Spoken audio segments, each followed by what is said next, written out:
Baik, halo semuanya. Kami dari kelompok 8 bersama saya Hening dengan Pak Dijin terakhir 1101 dan rekan saya Ulan dengan Pak Dijin terakhir 110. Pada kesempatan kali ini, kami akan mempresentasikan tentang seperti apa sih konsep kompetensi dalam kurikulum Merdeka Belajar. Nah, ini merupakan kajian lebih lanjut tentang penerapan konsep kompetensi yang sudah kami bahas pada presentasi kami sebelumnya mengenai kurikulum berbasis kompetensi dan mengaitkannya dengan kurikulum Merdeka Belajar yang diterapkan pada saat. Nah, namun sebelum itu, saya akan menyebutkan terlebih dahulu topik yang akan kami bahas pada kesempatan kali ini.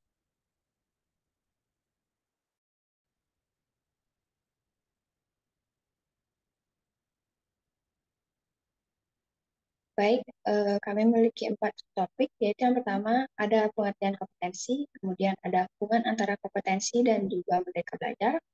Yang ketiga ada prinsip kompetensi dalam Merdeka Belajar, dan yang terakhir ada implementasi konsep kompetensi pada kurikulum Merdeka Belajar. Untuk subtopik pertama dan kedua akan dijelaskan oleh Ulan. Untuk Ulan di belakang.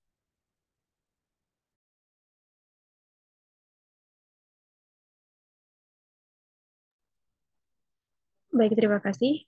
Untuk subtopik yang pertama yaitu pengertian kompetensi. Apa yang dimaksud dengan kompetensi? Kompetensi itu adalah kemampuan untuk melakukan sesuatu dengan baik. Lalu kompetensi yang dimaksud itu adalah pengetahuan, keterampilan, dan nilai-nilai yang direfleksikan dalam kebiasaan berpikir dan juga bertindak untuk menyelesaikan persoalan ataupun masalah uh, ataupun keterampilan yang jauh lebih besar dan lebih beragam. Lalu untuk subtopik yang kedua, hubungan antara kompetensi dan juga merdeka belajar. Struktur kurikulum di kurikulum merdeka belajar itu ada tiga. Yang pertama berbasis kompetensi, lalu yang kedua pembelajaran yang fleksibel, dan yang ketiga karakter Pancasila. Karena materi kami yaitu tentang kompetensi dalam kurikulum Merdeka Belajar, maka kami akan membahas tentang kompetensinya saja dalam Merdeka Belajar. Lalu, apa sih yang dimaksud dengan berbasis kompetensi? Itu ada dua. Arti yang pertama adalah memberikan kesempatan bagi peserta didik untuk mengembangkan kompetensi-kompetensi tertentu melalui pengalaman belajar um, yang mandiri. Yang dimaksud ini adalah Merdeka Belajar mengembangkan kemandirian peserta didik dalam mengelola pembelajaran mereka sendiri. Peserta didik belajar untuk mengatur waktu, mengorganisir bahan belajar, dan mengevaluasi kemajuan belajar mereka tanpa ketergantungan penuh pada guru ataupun institusi pendidikan. Lalu arti yang kedua, mengasah keterampilan penting yang dibutuhkan dalam kehidupan dan karir mereka di masa depan. Dalam Merdeka Belajar, eh, artinya itu adalah peserta didik diberikan kebebasan untuk mengeksplorasi minat dan bakat mereka sendiri. Mereka dapat mengembangkan ide-ide kreatif um, ataupun menghasilkan karya orisinal dan mengeksperimen dengan berbagai pendekatan pembelajaran. Nah, dengan demikian, Merdeka Belajar memberikan kesempatan bagi peserta didik untuk mengembangkan kompetensi-kompetensi tersebut melalui pengalaman belajar yang mandiri, fleksibel, dan juga personal. Peserta didik dapat mengasah keterampilan penting yang dibutuhkan dalam kehidupan dan karir mereka di masa depan. Next, untuk topik ketiga dan selanjutnya akan dijelaskan oleh Ningrum. Baik, untuk subtopik yang ketiga yaitu prinsip kompetensi dalam Merdeka Belajar. Bisa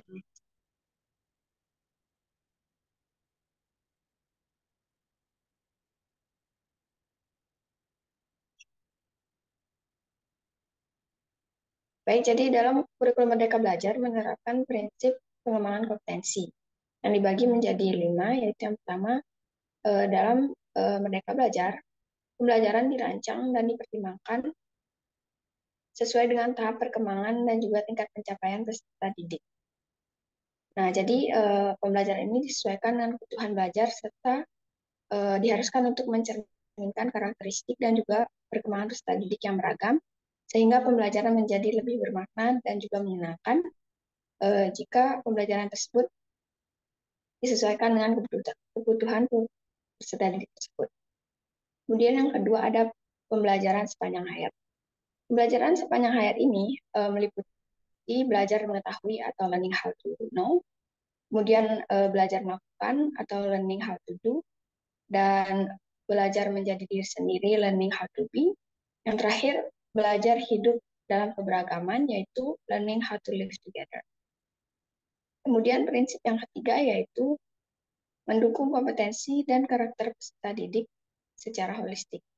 Yang dimaksud mendukung perkembangan kompetensi peserta didik secara holistik ini yaitu dengan mengembangkan potensi peserta didik secara menyeluruh, mulai dari sikap, psikis, dan juga spiritual. Mohon maaf, slide-nya bisa dikembalikan ke slide dulunya. Kemudian yang keempat, ada pembelajaran yang relevan dan juga kontekstual.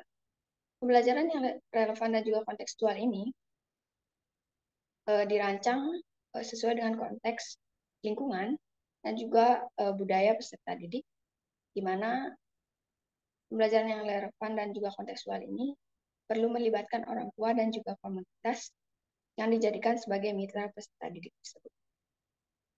Dan yang terakhir yaitu prinsip di mana pembelajaran harus berorientasi pada masa depan yang berkelanjutan. Nah, ini maksudnya materi-materi yang didapatkan dalam proses pembelajaran diharapkan bisa untuk diterapkan oleh peserta didik itu dalam kehidupan nyata dan diharapkan untuk menjadi berguna bagi peserta didik itu di masa depan. Bisa di next.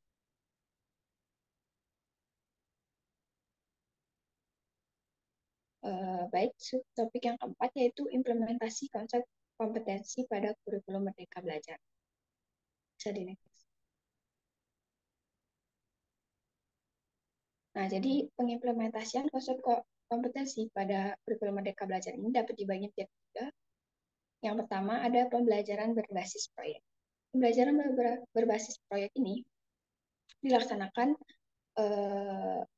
untuk mengembangkan soft skill sehingga pembelajaran yang dilaksanakan ini bisa dikaitkan langsung oleh peserta didik dan juga diterapkan pada kehidupan nyata.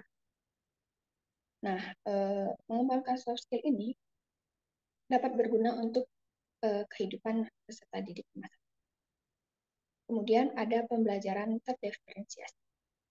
Pembelajaran terdiferensiasi ini yaitu fleksibilitas untuk melakukan pembelajaran berdasarkan dengan kemampuan para peserta didik.